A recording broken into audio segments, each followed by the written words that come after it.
So today I'm talking with someone who is in between jobs, and what she's saying, which resonates very well with me, is that God told her at this point to pause and focus on other things that she's doing.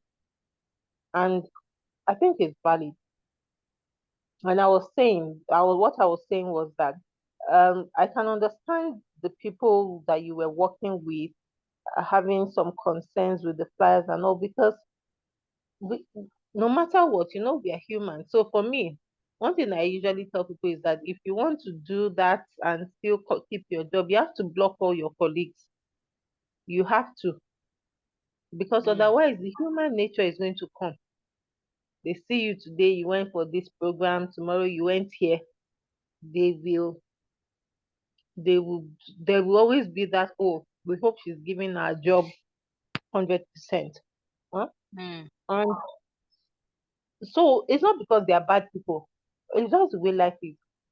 Because you are thinking that this person, or for example, let's say you contracted someone to help you design, let's say, a flyer, and the person has told you that, oh, it's going to be ready on Friday, and um, don't worry, it's going to be ready on Friday, and you'll be able to pick it up. And then you see from the person posting on social media that he or she is going to be traveling to Bangkok in the course of the week, and they should be back by Thursday. Are you not going to go back and ask the person that, are you sure that this my stuff will be ready on Friday? You I know, get. Mm. because the person will go like, oh, maybe I told you Friday, I'll be back by Thursday. But it will create something in the back of your mind, some level of doubt that, is this person taking me serious? Hmm? Mm. So, and if unfortunately maybe there was a time when, because of, maybe for example, let's say it was really because of network issues, for example, that you promised that you were going to deliver something on Wednesday and you weren't able to do it until Thursday. Somebody somewhere is still going to be thinking that it's because of the program you went for on Tuesday. That's why you missed the deadline. Mm. So you will now be held to standards that are practically impossible. So I can very well relate to God asking you, and God is a master strategist, and he's a, what they call it, he's a smart businessman. Hmm? So Mm. he knows the way humans are. He knows the way. There are some times when the people, because he has called you to a ministry, sometimes the work you need to do, it needs to be done during work hours. You can't go and do it later. One example I usually give people is the story of Philip. I think it was Philip, when God told him that he should go to a particular place. God didn't tell him what he was going to go and see there. And it was during the day. It wasn't after work. It was during work Mm. hours. And God told him to go there. And if Philip had said, let me, God, I've heard you. When I close from work, I will go and do it. He would have missed that Ethiopia. And he will go Mhm. there, feel like, oh, I've gone. But sometimes it is in the timing. The issue is the timing. And so sometimes you can't mix what God wants you to do with 9 to 5 in those instances when He wants you to do some things. There are some times when is the one calling you to Himself. And because we've unfortunately, and that was one of the things that God was more or less choking me about. We've kind of made people feel like they don't have value if they are not earning money. I know that we've gone to quite a lot of women empowerment programs, and they're like, oh, they're a woman, be productive, woman, bring money. And on level one, it is good. Huh? But there are some levels where, when God is pulling you to, that yes, you will make money. It's not that you will not make money, but the way you will make money is not the conventional way. It's not the 9 to 5 way. There are some people, the assignment that God has given you, you can't juggle it with 9 to 5, but you will not suffer. God will still provide for you, but you are going to need to trust Him. You're going to need to fully trust him. So, I, what I was going to tell you before was going to be different. It was going to be, oh, let's talk about how you can get a car, get a job, get something. But as I told you this morning, as I woke up, the Spirit of God told me that, you see, Deborah, I called your name. I shouldn't have. I'll see if I can edit down now before I upload. That you see this young lady, I'm calling her to myself. This is not the time for her to get a job. The time when you will get a job is coming. That time is coming. So, initially I thought we were going to be having career conversations, as I said before. But in this case, it's okay. First and foremost, God is going to be the one to provide, first and foremost. And like I told you, I don't know if you saw the program, the proposal that I put together. It was this morning that the Spirit of mm, God told me everything that is there. Yes, I used ChatGPT helped me, but it was based on the prompt of, this is what mhm, I want you to do with her. That was where he came from. So I perceive that the conversations we should be having is, okay, what are the streams of income that God has already given you that for this time?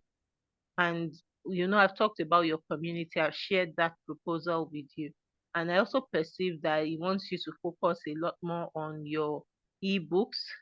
You can get speaking engagements that he allows you go for, that are paying speaking engagements. So what I like to tell people is that the issue is not that you're not looking for a job.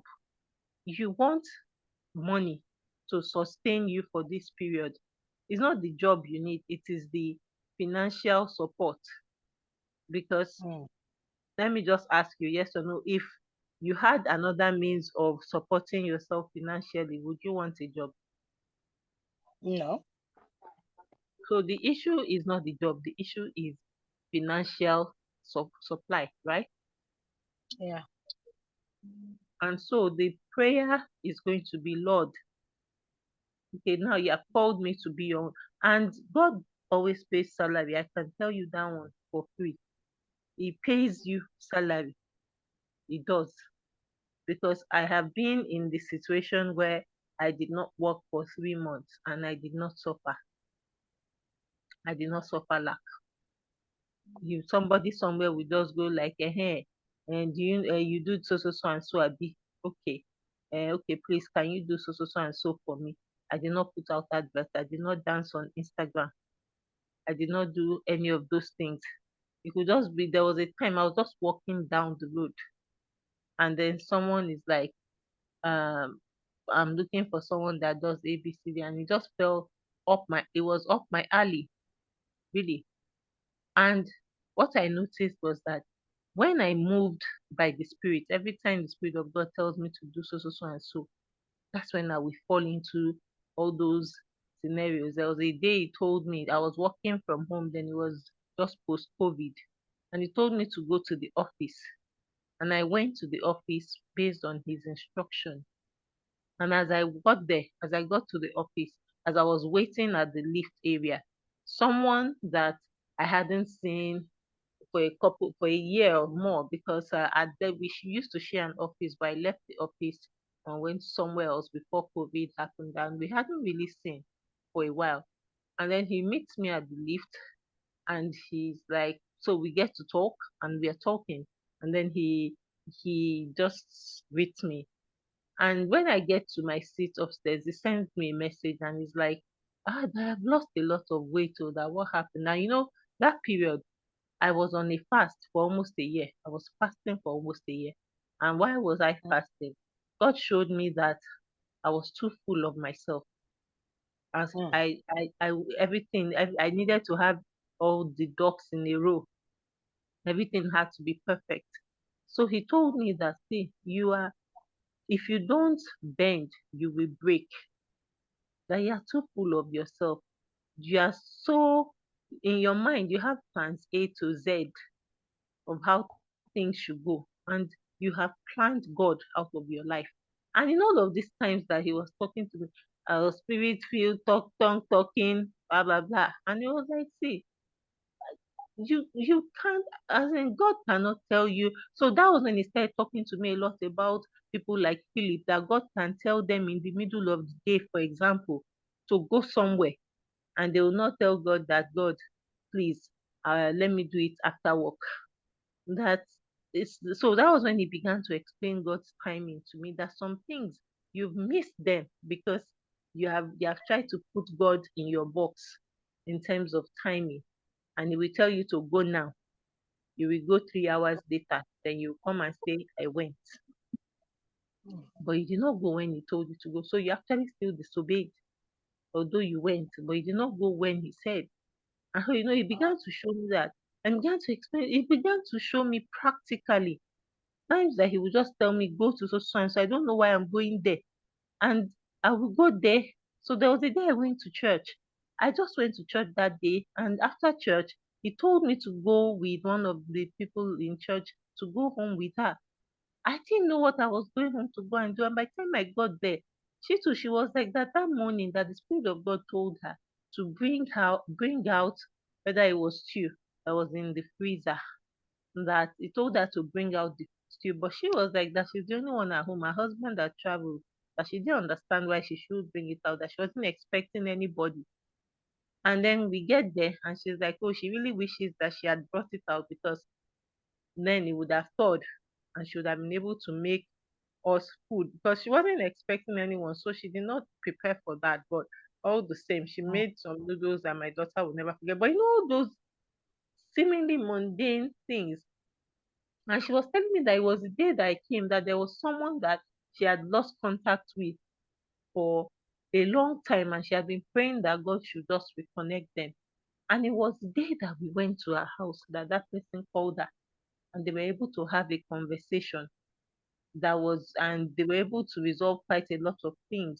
And so to the mind that is always analytical and always has to have all the ducks in a row, is difficult to be able to follow God. And the other example that will come to mind is that of Saul, King Saul. He and Samuel, they had an agreement on when Samuel was supposed to come so that they will do the sacrifice. Huh? But Samuel did not come at the time. And then the people were getting anxious and the people were impatient. And so Saul goes and he goes to offer the sacrifice. If you are looking at it in today's terms, you go like, oh, it was Samuel's fault. Samuel did not come when he said he would come.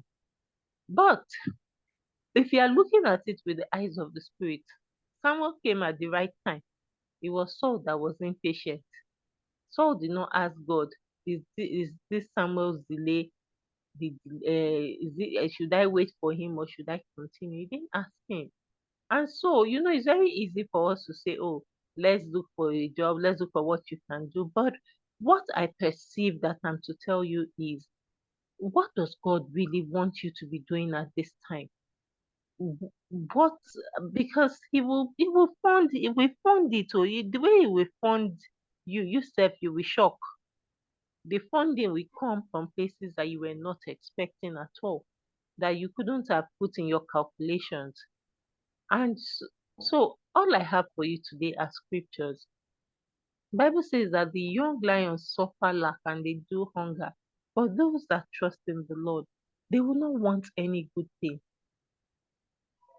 And I know that there will still be a time when God will release you to go and do some career things.